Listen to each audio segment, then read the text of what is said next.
Relentlessly pushing through frigid ice-covered waters, they have traveled west from Greenland. Here, beneath August's endless sun, they gather, one of the Arctic's most spectacular congregations of whales. These are the beluga whale, also known as the white whale. They are the smallest and most playful whale in the Arctic.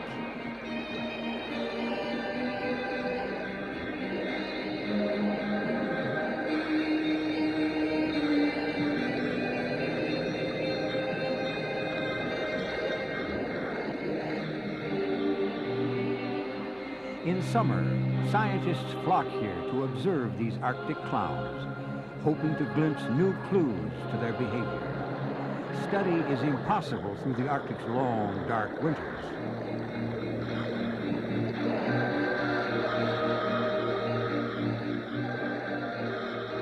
More is known about the beluga than any other Arctic whale. Although it has no vocal cords, it can nevertheless produce a complex symphony of sounds that it uses both to navigate and communicate. But many mysteries still surround this apparition of the deep. Join us as we explore the world of the whale early travelers called the ghost of the Arctic.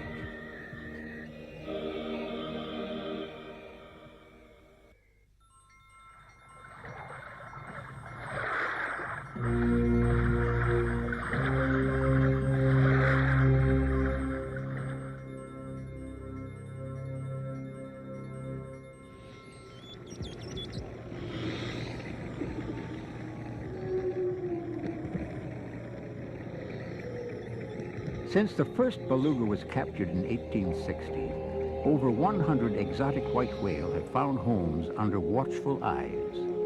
Here at the Vancouver Aquarium in British Columbia, tourists and scientists alike marvel at this mammal's exquisite grace. Any animal is more easily studied under controlled conditions such as these than in the wild. Thus, over the years, scientists have increased their knowledge of the beluga's anatomy and behavior.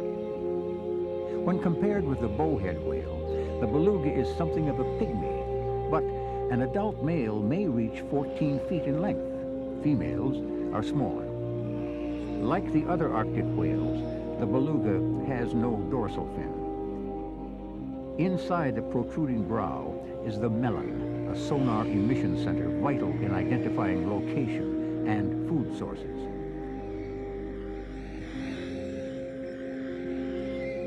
The 9 neck vertebrae are unfused and mobile, which allows the beluga to twist its neck in a curious, questioning manner.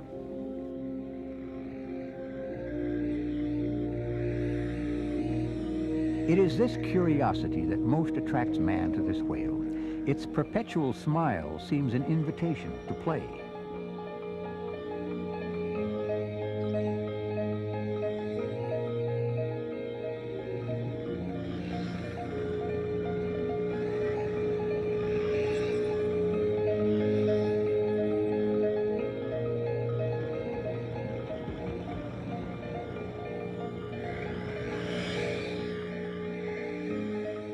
Slow swimmers, belugas spend most of their time near the surface.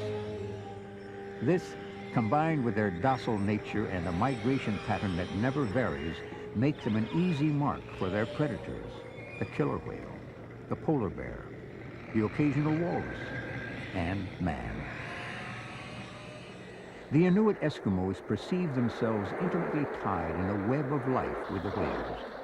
They have hunted the beluga for over 1,000 years. The white whale is a mythic character in their legends, a part of folk tales told often on long Arctic nights.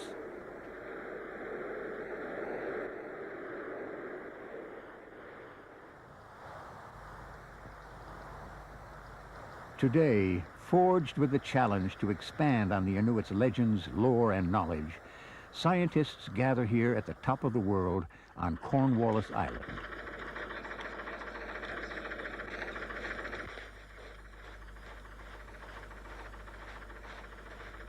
Under the auspices of the Canadian government, the Polar Continental Shelf Project is the staging area for scientists.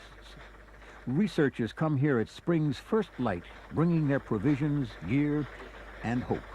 Hope that their manifest will fit into the small two-engine planes that will carry them to their camps. Base manager Jim Godin is responsible for everything from coordinating rescues to helping scientists squeeze the extra box into an already packed plane.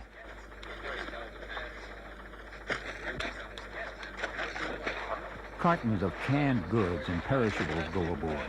Batteries and generators to power monitoring equipment, guns and ammunition, furs for sleeping and thermal underwear, eggs, outboard motors, tents, and snow machines, all are somehow stashed.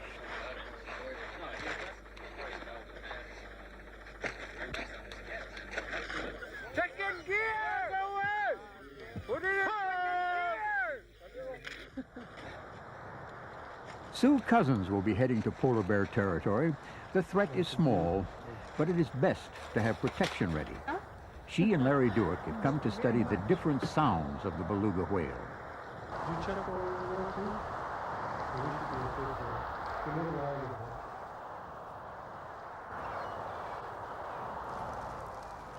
2 hours south of Cornwallis Island, in the Inuit village of Arctic Bay, the plane carrying Dueck and Cousins stops to take on guides and their gear. The Inuit sled, made of wood and lashed together with rope, can be easily dismantled and reassembled.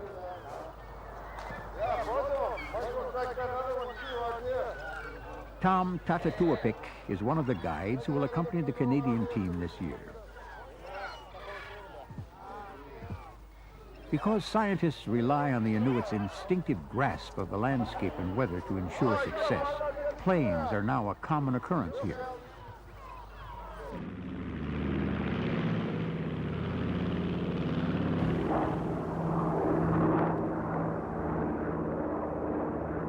A solid sheet of ice through winter, the pack has begun to break into large chunks. Shifting winds and strong currents make the ice fields treacherous and dangerous. These Canadians are but one of 200 scientific expeditions to set out between May and August to field camps across the Arctic. The Vikings, the first explorers to brave the forbidding Arctic landscape, came in 900 AD. Commercial whalers in three-masted schooners followed in the 1800s, annually harvesting thousands of bowhead, narwhal, and beluga. The Eskimo called them the men of spring. Now, it is the scientists who come each spring to harvest data in the short summer months available to them.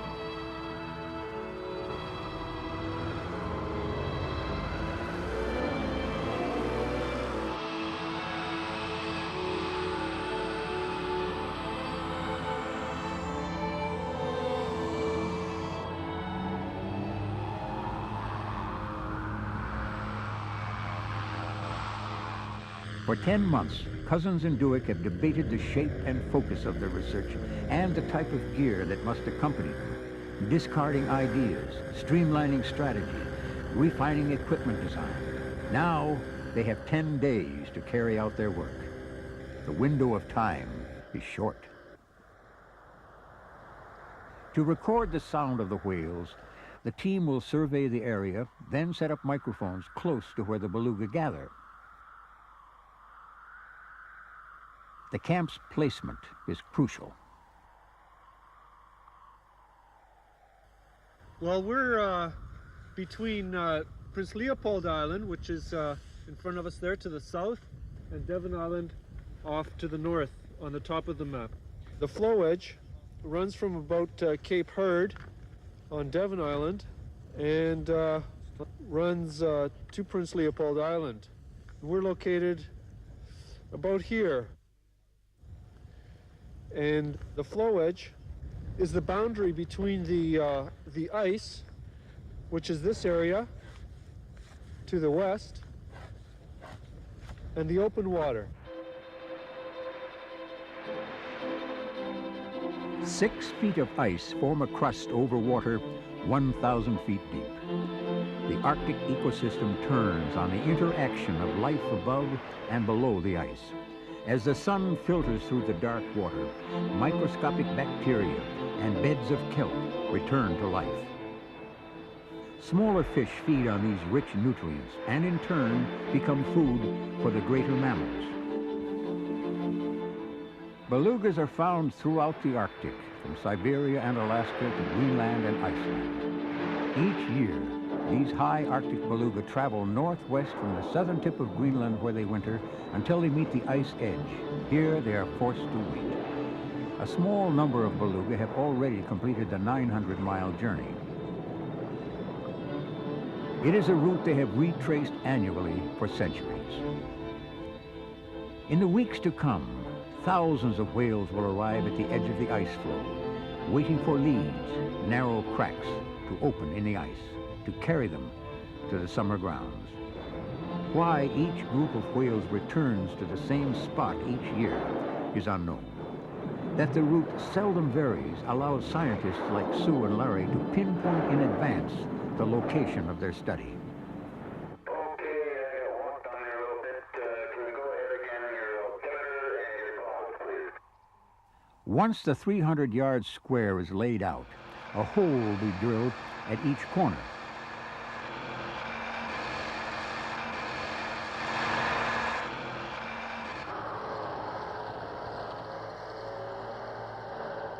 Over 1,000 yards of cable must be laid to link the coordinates to the recording equipment.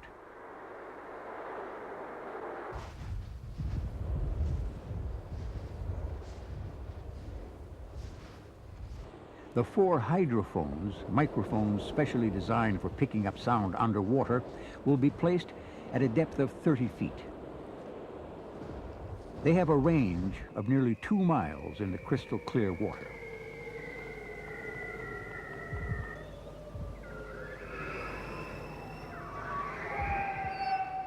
Previous studies have elaborated on the beluga's sophisticated sonar capability, but clues to unravel the language of the whale have been more elusive.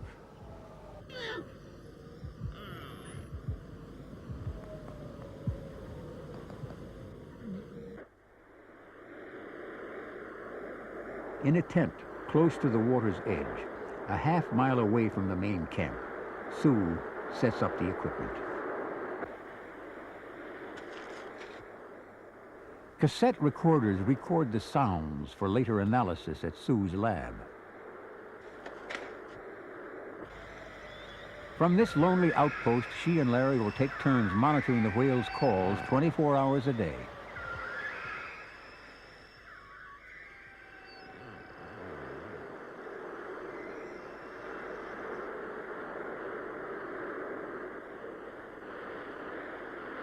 So with this repertoire of sounds, the whales communicate with one another underwater. And the old whalers used to call them sea canaries, and for good reason, because they do sound very much like birds when they're chattering away to one another.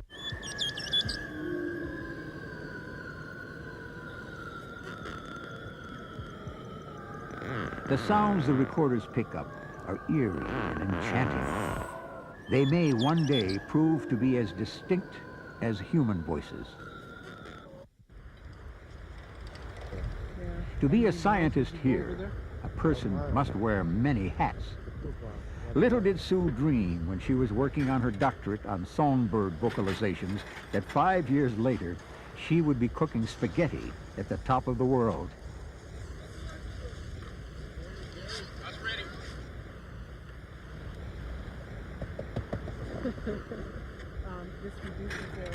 KP is just one of the alternating responsibilities each team member shares. Equipment upkeep, monitoring of whales, and shifting weather patterns are all an essential part of field research. This used to be here? Yeah.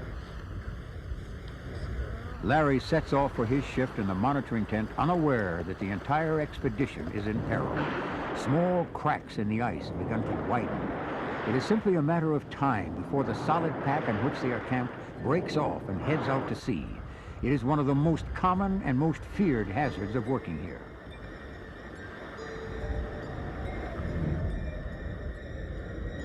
Now, alert to the danger, gears switch into reverse. Larry radios back to the Polar Continental Shelf Project, advising them of their status and establishing a contingency rescue plan. The cable is quickly rolled in, the delicate and expensive equipment put away.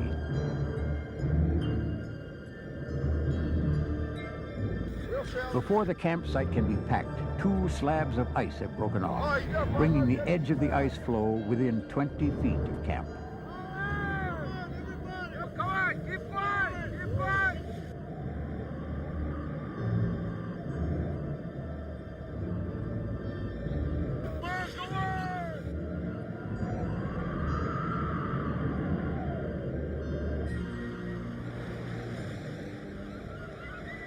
Within an hour, all of Lancaster Sound is an angry, undulating sea of ice. And what of the belugas? They may ride out the turbulence by diving below the currents, or they may seek shelter elsewhere. Young calves especially may have difficulty breathing in the rough seas.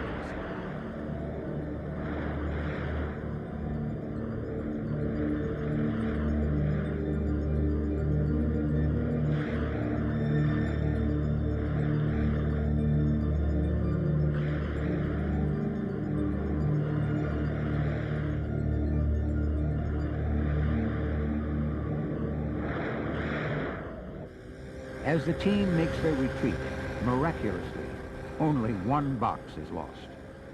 There will be no coffee, tea, or sweets at the next meal.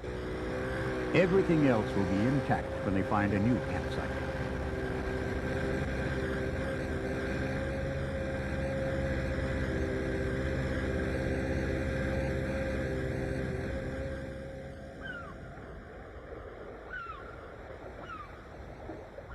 Two precious days have been lost.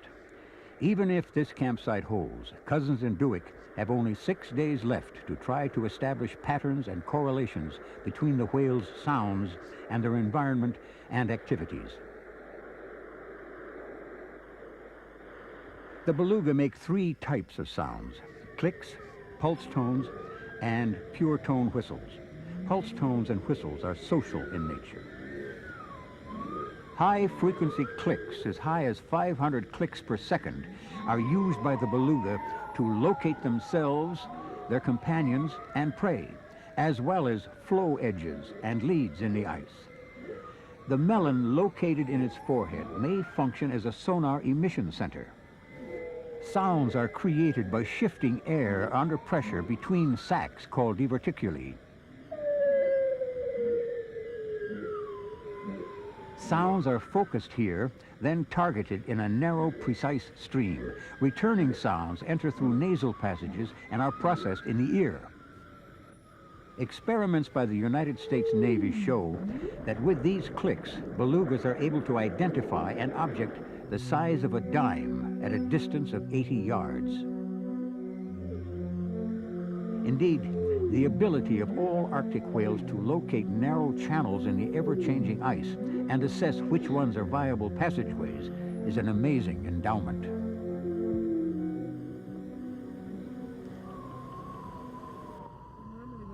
Nearly 200 hours of field data will be digitized and fed into computers and spectrum analyzers back in Manitoba. The quest to decipher the language of the beluga may take many more spring expeditions to the Arctic. It may be years before we fully understand how a series of clicks and whistles become a working language. We may discover that the beluga have a far richer and more sophisticated range of calls than our own.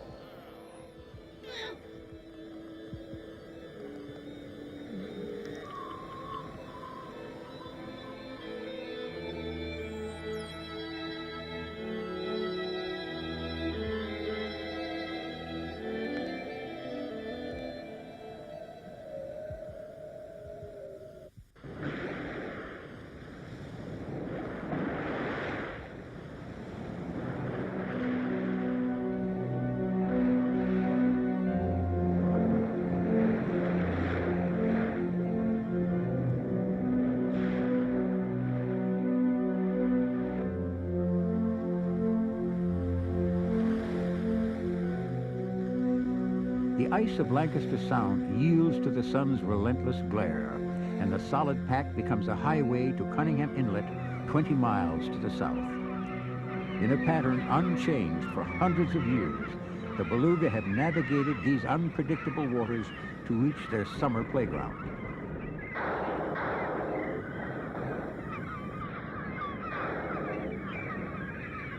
As far as the eye can see, belugas numbering in the thousands crowd the fresh pools made by rivers of melted ice that flow down from the mountains surrounding Cunningham Inlet.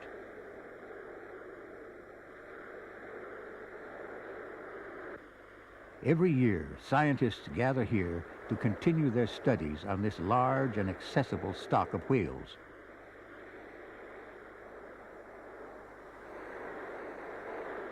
Seemingly unafraid of the many pairs of eyes that track them from the shore, the belugas frolic. The most social and gregarious of all whales, belugas are rarely seen alone.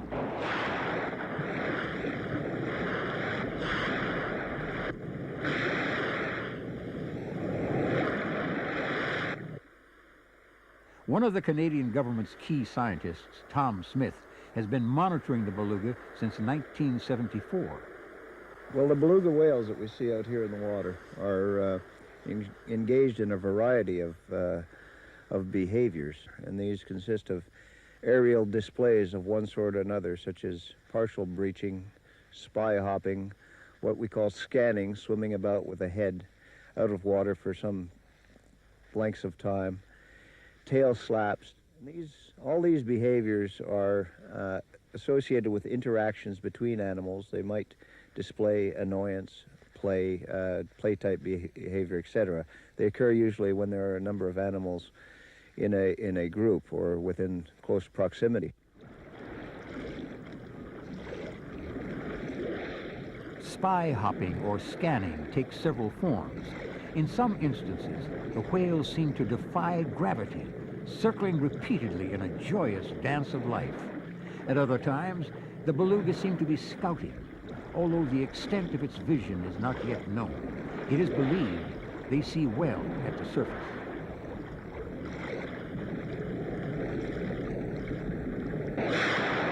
Breaching, marvelous aerial acrobatics, may simply be a form of play or physical exercise.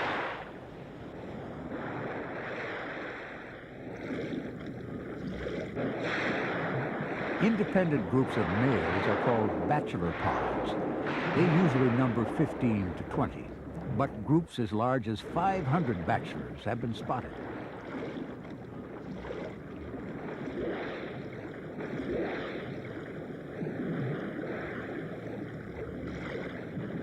Belugas are remarkably at home in these shallow waters. They are often found in depths barely covering their bodies. In fact, beluga come into the inlet principally to molt. As they roll on the rocky bottom, old skin is rubbed off. By late summer, their dirty yellow skin has turned to a glossy, pearly white color.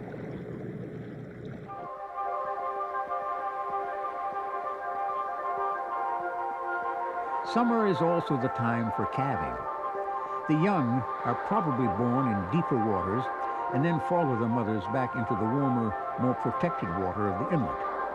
Gray in color, they weigh 50 pounds and are 4 feet long at birth.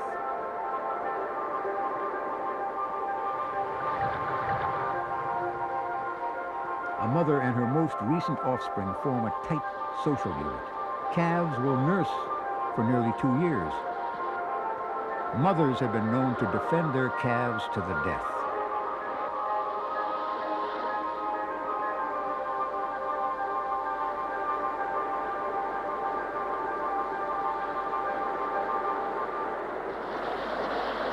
Calves thrive here during the summers of their adolescence. By 5, the gray color will have vanished and the young males begin to group in bachelor pods.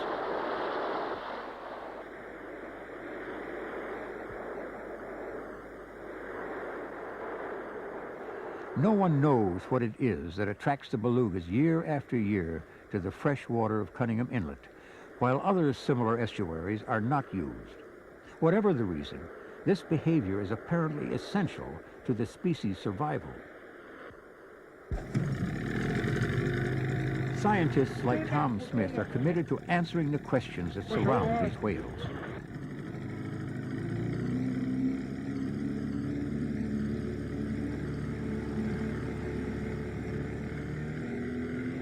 They would like to know the exact migration routes these Cunningham belugas take as they return to Greenland's waters and are developing transmitters that will become their eyes and ears while they take shelter from the cold.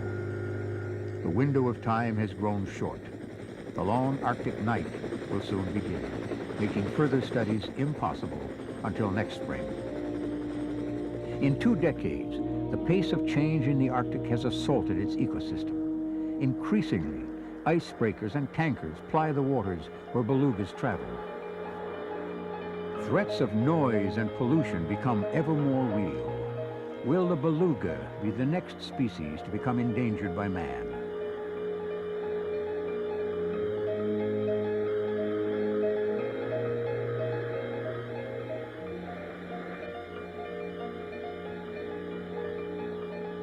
Only by understanding every aspect of the beluga, from behavior to communication to migration, can the dangers they face be addressed.